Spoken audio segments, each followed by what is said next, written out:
Right, so I've got my helper thermomix here, and I've already pre-made the beans, so I've slow cooked them. I slow cooked the beans for about 6 hours with like 1 onion, so I've done 3 cups of, a cup of each of type of the bean, and so that's kind of ready. And then once that's finished, I kind of mashed it up slightly with the potato masher that I've got, just to kind of break up some of the beans.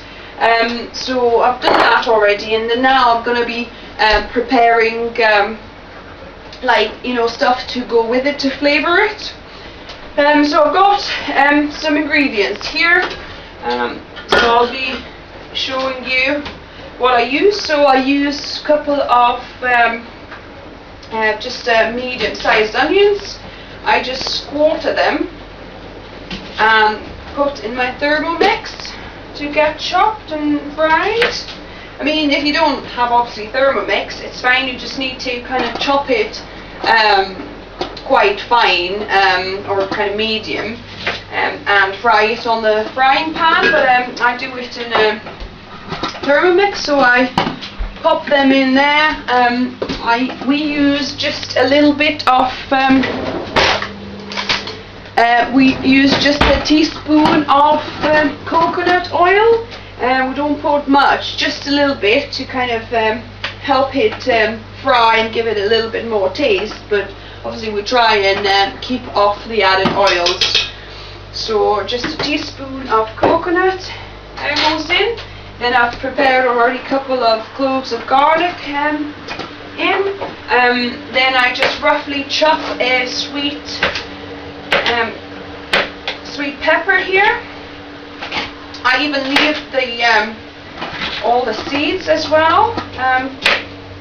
So just roughly chop it, put it all in. And again, if you're doing it on the stove top, you would just chop it, you know, how small you want it to fry it. Then I've got, well actually we'll stay with the for mushrooms for a bit later on. And then we've got some celery, so I just kind of roughly pre-chop it as well.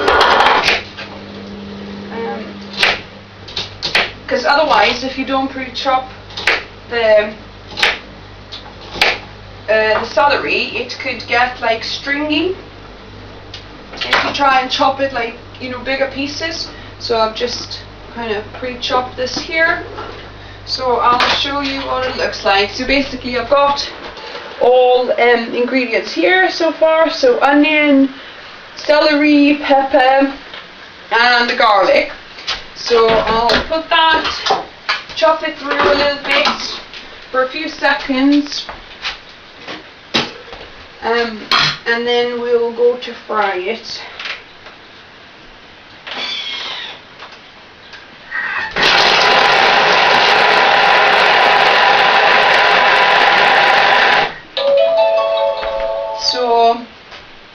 So that's chopped up, and then I'll just get a spatula, scrape the sides. So that's what it looks like. It's kind of chopped up.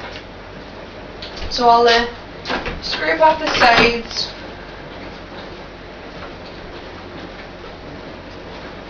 And I'm going to fry this for a few minutes. I'm going to fry this for about 6 minutes. And then while this is frying, I'll do 6 minutes on 120.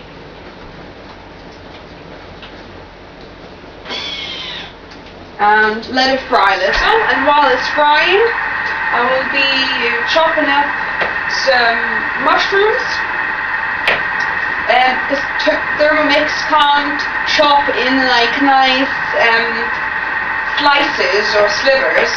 Then I'll just slice the mushroom myself. So I just kind of slice it in half and then just slice it like that into little pieces.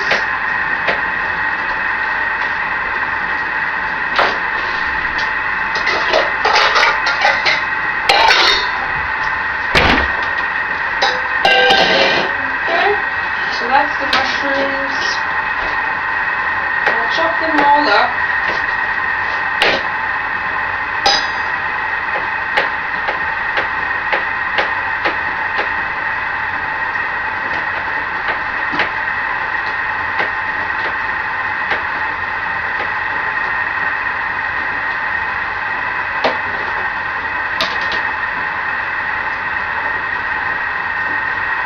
And I like using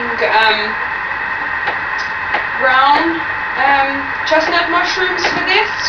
I buy organic. Well, basically we buy most of our produce organic, really. The ones that we can get. We get some of our produce from organic growers, the farmers around here, the local farmers. We get like a vegetable bag every week. And the rest of it we get from, well, we shop at Sainsbury's. They've got quite a few organic things, you know. I guess pretty much in every product they've got some kind of organic option. So I mean, you could use white buttercup mushrooms, but I prefer to use brown because I think they've got more flavor. And for example, I never wash mushrooms really, because really you don't want to be too sterile. You don't want to get rid of all the stuff, because actually there's some soil on this, like so soil bacteria have some B12. So that potentially could be quite a good thing, so don't be afraid of a little speck of dirt, you know. If it's natural, if it's from organic produce, that'll not harm you. Your body will naturally protect, you know, if there's any kind of harmful microorganisms on it. Right, so my mushrooms are chopped. Now I've got 2 minutes on this, and we've got the next ingredient ready as well, which is tomatoes. My friend has given me quite a bit of cherry tomatoes here, so I've still got a bucket load here. So tomorrow I might be making a tomato sauce. So I'll probably put a recipe up as well for you guys if I'm going to make it. And today I just took a little bit for our chili sauce. And also another ingredient I'll need is a bit of hotness, a bit of spice, and that's kind of quite a strong chili flakes and some other herbs mix. So I'll put a little bit of that with some heat to the chili.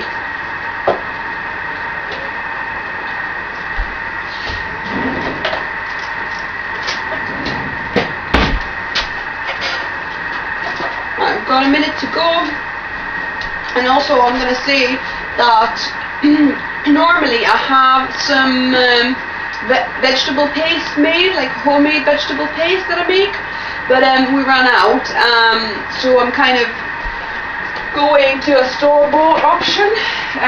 Buy organic callow vegetable cubes. They're quite nice. They're gluten and lactose free, so obviously they're vegan. So I'm just going to be using one of those. We are going to be trying, me and Mark, we are going to be trying to reduce our salt a bit. We do use pink salt, which is quite good. It's full of, you know, good minerals. However, I think we kind of use quite a lot of it, so we'll try and reduce the salt intake. You know, maybe put, you know, half the salt we put or something like that, or 2/3. And it will be strange, I think, at first, but then I think our taste buds will adjust. So I'll not put any extra salt, just what's in the cube this time. Okay, so this is ready. So it has, it's kind of nicely cooked or steamed even, if you like. So you can see here. So I'll add the tomatoes. I'll add the tomatoes and I'll let this whole thing cook until the cherry tomatoes burst. So, and actually I'll put the mushrooms in as well, and I'll put the cube as well. So I'll put the cube, crumble it in. And I'm not going to add water at this point because I think the tomatoes should produce quite a bit of water. So if I need some later on, I might put some. But for now, I'll just not put any water. Right, so I'm going to put for another 10 minutes and I'm going to check after. Right, so our mixture has cooked for 10 minutes, so I'm going to check whether it needs more water and whether the tomatoes have popped.